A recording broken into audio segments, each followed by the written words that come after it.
प्रिय विद्यार्थियों, आज हम पारिभाषिक शब्दावली पर चर्चा करेंगे। शब्द किसी भी भाषा की सबसे लघुतम इकाई है।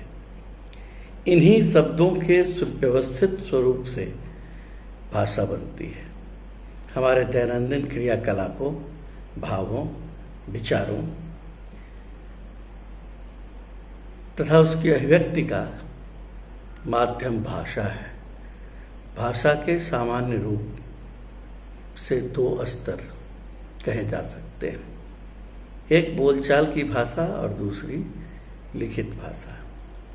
शब्दों के भी सामान्यतया दो रूप होते हैं, एक सामान्य शब्द और दूसरा पारिभाषिक शब्द। सामान्य प्रयोजन के लिए प्रयुक्त शब्द सामान्य शब्द होते हैं।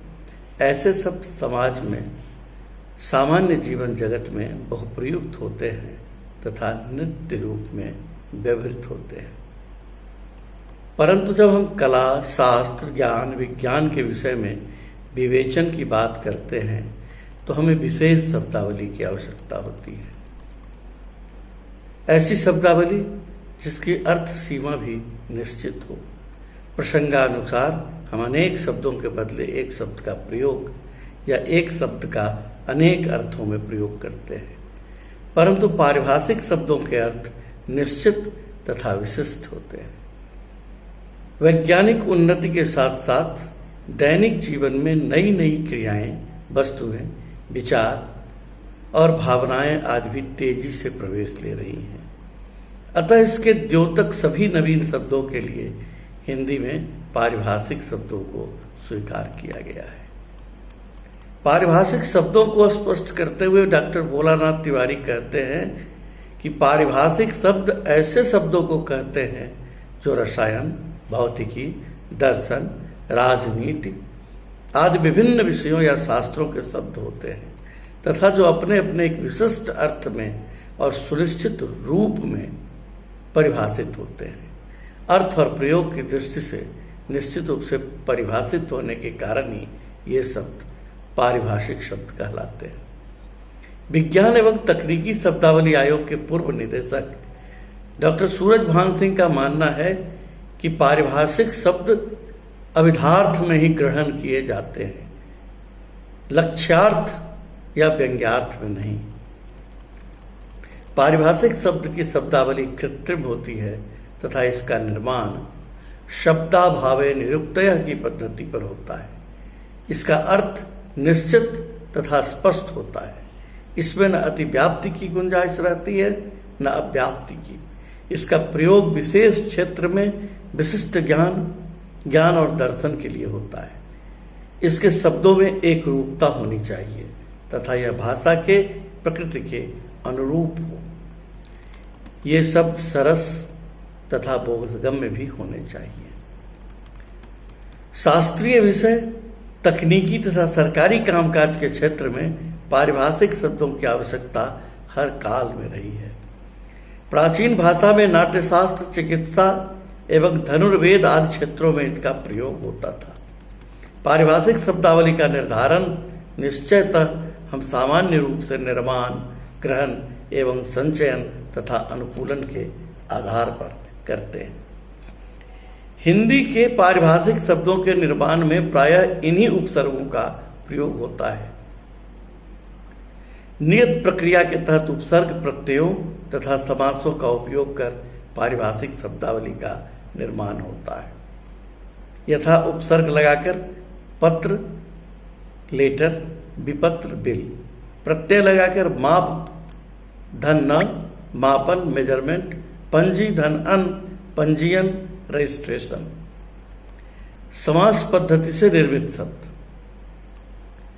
बाजार मूल्य, मार्केट वैल्यू, महंगाई भत्ता, डियरनेस अलाउंस। पर यह सवाल उठता है कि स्रोत भाषा क्या है। विद्वानों का राष्ट्रीयतावादी वर्ग या पुनरुत्थानवादी वर्ग संस्कृत का पक्षधर है कि स्रोत भाषा संस्कृत होनी चाहिए क्योंकि संस्कृत के धातु, प्रत्यय, उपसर्ग एवं समास शक्ति उर्वरा है। जैसे पद, धन अधिकारी, पदाधिकारी, सम धन स्तुति संस्तुति, प्र धन शिक्षण प्रशिक्षण। दूसरा वर्ग ऐसे विद्वानों का है जिनका मानना है कि संस्कृत धातुओं पर तैयार किए गए शब्द कठिन होते हैं, अतः इसके लिए अंग्रेजी अथवा अंतर्राष्ट्रीय शब्दावलियों का इस्तेमाल किया जाना चाहिए, जैसे महाविद्यालय, निदेशालय, कुल सचिव आदि इसी प्रकार के शब्द हैं। एक तीसरा वर्ग भी है जो अंग्रेजी की पारिभाषिक शब्दावली को हिंदी में ज्यों का त्यों स्वीकार करना चाहता है, जैसे computer, scooter, motor, hydrogen, oxygen आदि। मेरा मानना है कि ये सारे दृष्टिकोण एकांगी हैं। हमारी दृष्टि इस संदर्भ में समन्वयात्मक होनी चाहिए। संस्कृत धातुओं से अधिकाधिक पदों का निर्माण किया जाना चाहिए, क्योंकि हिंदी के पारिभाषिक शब्द पूरे भारत में हिंदी क्षेत्र से इतर तमिल क्षेत्र में भी संस्कृत लोकप्रिय है, अतः संस्कृत तो होना ही चाहिए। ऐसे शब्द जो विदेशी भाषा के हैं तथा प्रचलित हैं उन्हें हम ज्यों के त्यों ले सकते हैं, परंतु हमें उसे अपने व्याकरणिक नियमों के आधार पर स्वीकार करना चाहिए। कारण यह कि आज दुनिया की दूरी कम होती जा रही है, ग्लोबल और लोकल की दूरी में कमी आई है। आज जो लोकल है वही ग्लोबल है और जो ग्लोबल है वही लोकल। अतः अंतर्राष्ट्रीय शब्दों को आवश्यकता अनुसार उसके मूल रूप में अथवा उसे अपने व्याकरण के नियमों के आधार पर रूपांतरित कर अपनाना चाहिए, ताकि हम दुनिया की भाषा से कंधे से कंधा मिलाकर चल सकें। लूट शब्द को लें। लूट हिंदी का शब्द है, परंतु उसे अंग्रेजों ने ईडी लगाकर अपना व्याकरण दे दिया तथा अंग्रेजी देश को पचा लिया। ऐसे ही हम शब्दों को लें और उन्हें अपनी भाषा की प्रवृत्ति में डाल दें। यदि हम ऐसा नहीं कर सकेंगे तो हम हिंदी का अहित ही करेंगे। दूसरी चीज है अनुकूलन, यानी हम विदेशी शब्दों को लें तथा ध्वन्याकूलन के आधार पर उसे अपना रूप दें, जैसे एकेडमी से अकादमी, अक्टूबर से अक्टूबर, पुलिस से पुलिस। इन्हें ग्रहण करने में हमें लिपि का भी ध्यान रखना चाहिए, क्योंकि हम लिपि के लिए नए चिन्हों का प्रयोग कर भाषा की शक्ति को कम ही करेंगे। पारिभाषिक शब्दावली निर्माण का इतिहास भी काफी पुराना है। शिवाजी के शासन काल में रघुनाथ पंत ने राजकाज के लिए लगभग 1500 पारिभाषिक शब्दों का निर्माण किया था। बंगाल सरकार ने 1871 में एक समिति नियुक्त कर यूरोपीय विधि संहिताओं तथा वैज्ञानिक विषयों की शब्दावली का निर्माण कराया था, जिसे 1877 में a scheme for the rendering of European scientific terminology नाम दिया गया।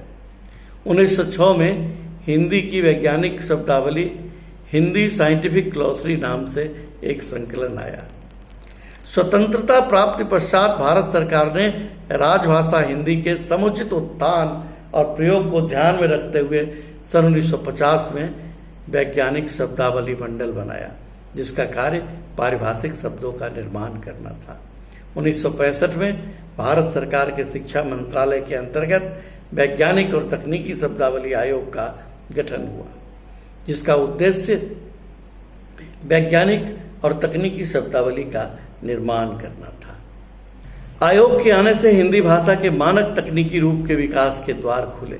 आयोग ने विभिन्न भाषाओं, यूरोपीय भाषाओं व भारतीय भाषाओं के विद्वानों के सहयोग और परामर्श से तकनीकी शब्दकोशों एवं शब्दावलियों का निर्माण किया, जिसमें गणित, भूगोल, भौतिकी, रसायन, भूविज्ञान एवं अनुप्रयुक्त विज्ञान आज के साथ साथ प्रशासनिक तथा विभागीय शब्दावलियों का भी निर्माण हुआ। हमारी अधिकांश तकनीकी शब्दावलियां पश्चिम की शब्दावली का अनुवाद है अथवा उस अंग्रेजी या अन्य भाषा के शब्दों के समानार्थी। ऐसे शब्दों के निर्माण हेतु प्राय 3 बातें सामने रखनी चाहिए।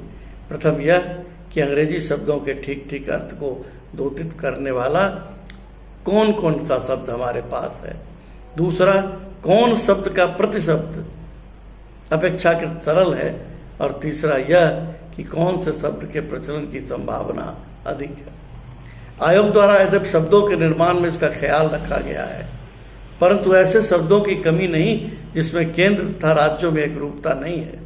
उदाहरणार्थ, केंद्र में डायरेक्टर के लिए निदेशक शब्द है तो मध्य प्रदेश और छत्तीसगढ़ में संचालक। अकादमिक क्वालिफिकेशन के लिए मध्य प्रदेश में विद्यार्हता, राजस्थान में शैक्षणिक योग्यता तथा शैक्षणिक अर्हता जैसे शब्द प्रचलित हैं। इसी तरह गृहांश के लिए केंद्र में स्वीकृत शब्द शिकायत, बिहार में व्यथा, उत्तर प्रदेश में कष्ट, मध्य प्रदेश में दुख को स्वीकार किया गया है। इम्प्लीमेंट के लिए केंद्र ने परिपालन, बिहार ने क्रिया स्थिति, मध्य प्रदेश ने अमल, पूर्ति, अभिपूर्ति और उत्तर प्रदेश ने अन्वयन शब्द का प्रयोग किया है। इन शब्दों का एक ही पारिभाषिक शब्द होता तो शायद हिंदी के लिए यह अच्छा होता। इसी तरह तकनीकी शब्दावली आयोग द्वारा गढ़े गए कुछ शब्द ऐसे हैं जो केंद्र के द्वारा स्वीकृत हैं, परंतु प्रचलन में राज्यों के शब्द ज्यादा उपयुक्त हैं। जैसे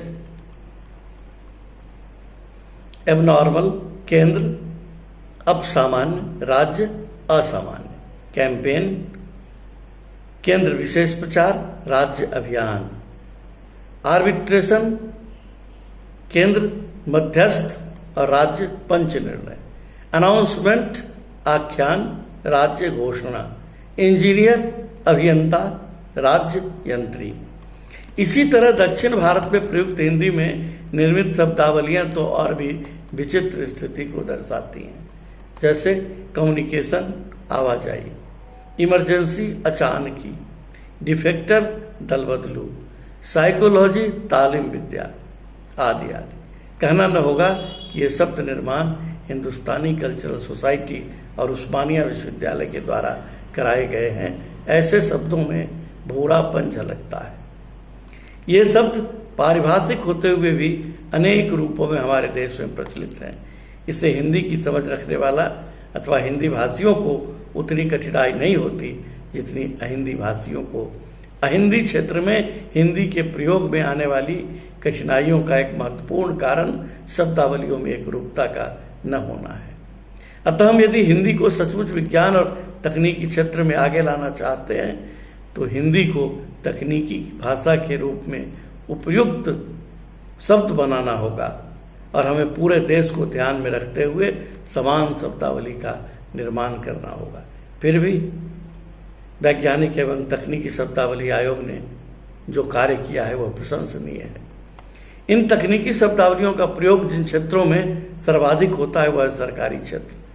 संविधान ने हिंदी को राजभाषा के रूप में स्वीकार किया है तथा हिंदी को सरकारी कामकाज की भाषा के रूप में। परंतु आज भी सरकारी दफ्तरों में अधिकांश काम अंग्रेजी में ही होते हैं तथा हम हिंदी दिवस या पखवाड़ा मानकर अपने कर्तव्य की तीसरी कर लेते हैं। इसका प्रमुख कारण यह है कि हम दुरूह शब्दावली का प्रयोग करते हैं। दूसरे यह कि हम बोलचाल की हिंदी को स्वतः स्फूर्त रूप में स्वीकार नहीं करते हैं। पारिभाषिक शब्दावली के निर्माण के बाद हिंदी का प्रचार प्रसार निश्चय ही बढ़ा है, परंतु यह अपर्याप्त है। अतः हिंदी की प्रयोजन मूलता के पीछे पारिभाषिक शब्दावली भी है। यदि शब्दावली अच्छी होगी तो उसका प्रयोग अच्छे ढंग से कर सकेंगे। यदि शब्दावली कठिन हुई तो उसका प्रयोग हम सही ढंग से नहीं कर पाएंगे। आज हिंदी के विकास में यही सबसे बड़ी बाधा के रूप में सामने है। आज भी हिंदी के पारिभाषिक शब्द अथवा वर्तमान में उपलब्ध शब्दावलियों में मानकीकरण, असमरूपता, लिप्यंतरण, समानार्थी शब्द आदि रूपों में एक रूपता का अभाव तथा आयोग के विद्वान शब्दों के माध्यम से अपनी विद्वता प्रदर्शित करते हुए अतिवादी हो गए हैं। कुछ राजनीति से प्रेरित हैं तो किन्हीं का झुकाव किसी विशिष्ट विचारधारा की ओर है। अतः समन्वय की कमी के कारण हिंदी में पारिभाषिक शब्दावली का उपयोग कम ही हो पा रहा है और इससे हिंदी का सही विकास भी नहीं हो पा रहा है। दूसरी बात यह भी है कि भाषा के स्तर पर भी शब्दावली के निर्माण में अनिश्चितता है। कभी यह निर्णय लिया जाता है कि पारिभाषिक शब्दावली निर्माण का आधार भारतीय भाषाएं हों, तो कभी यह प्रस्ताव होता है कि अंग्रेजी के शब्द ज्यों के त्यों लिए जाएं। इससे उहापोह की स्थिति निर्मित होती है। इससे भी महत्वपूर्ण है देश के प्रबुद्ध वर्ग द्वारा हिंदी में पर्याप्त पारिभाषिक शब्द तथा विज्ञान तकनीकी की पुस्तकों के बावजूद इनका प्रयोग न करके अंग्रेजी मोह से उबर न पाना। यह वर्ग सुविधा भोगी तथा गुलामी के मानसिकता बोध से ग्रसित वर्ग है। यह अभ्यस्त मार्ग पर ही चलना चाहता है। अंग्रेजी बोलकर वे अपने आप को श्रेष्ठ दिखाने का प्रयास करते हैं और हिंदी के प्रति वे उदासीन रवैया रखते हैं। पहले वे हिंदी में तकनीकी पारिभाषिक शब्द नहीं होने की बात करते थे। अब शब्द हैं तो उनके दुरूहता की दुहाई देते हुए हिंदी से पल्ला झाड़ लेते हैं। आजादी के 72 वर्ष के बाद भी हम बौद्धिक पराधीनता ढो रहे हैं। एक और वैज्ञानिक और तकनीकी शब्दों के निर्माण हेतु लाखों करोड़ों खर्च किए जा रहे हैं, वही दूसरी ओर तकनीकी शिक्षा का माध्यम अंग्रेजी है। आयोग ने एक और महत्वपूर्ण और स्तुत्य प्रयास किया है, हिंदी में विज्ञान एवं तकनीकी पुस्तकों का प्रकाशन। पहले अंग्रेजी दान लोग यह कहकर टाल जाते थे कि हिंदी में पुस्तकें नहीं हैं। जब पुस्तकें आई तो उनका सुविधाभोगी मानस उसे स्वीकार न कर सका। साथ ही उन्हें यह भी भय शायद सताता है कि हिंदी पढ़ने से उनकी प्रतिष्ठा में कमी आएगी। गणित, भौतिकी, रसायन जैसे एकेडमिक विषयों के लिए आयोग ने अथक प्रयास कर पुस्तकें लिखवाई अथवा हिंदी में अनुवादित करवाई है। चिकित्सा विज्ञान जैसे क्षेत्र में ही पुस्तकें आयोग ने छपवाई हैं, परंतु आज भी हिंदी में इन विषयों की पढ़ाई नहीं होती। आयोग के द्वारा शब्दावली बना ली गई, पुस्तकें छपवा दी गई, पर उसका प्रयोग कम ही हुआ। आज भी विश्वविद्यालयों में समस्त तकनीकी तथा विज्ञान शिक्षण का माध्यम अंग्रेजी ही है। इन उपलब्ध संसाधनों के बावजूद हम उसका प्रयोग नहीं करते हैं। इसकी जिम्मेवारी अध्यापकों और शासन की समान रूप से बनती है। अतः यह आवश्यकता है कि जो उपलब्ध शब्दावली हमारे पास है उसका उचित प्रयोग हो। हम भाषाई गुलामी की मानसिकता से उबरें और तभी हिंदी का सही विकास हो सकेगा और तभी हिंदी का तकनीकी रूप भी सुदृढ़ हो सकेगा। धन्यवाद।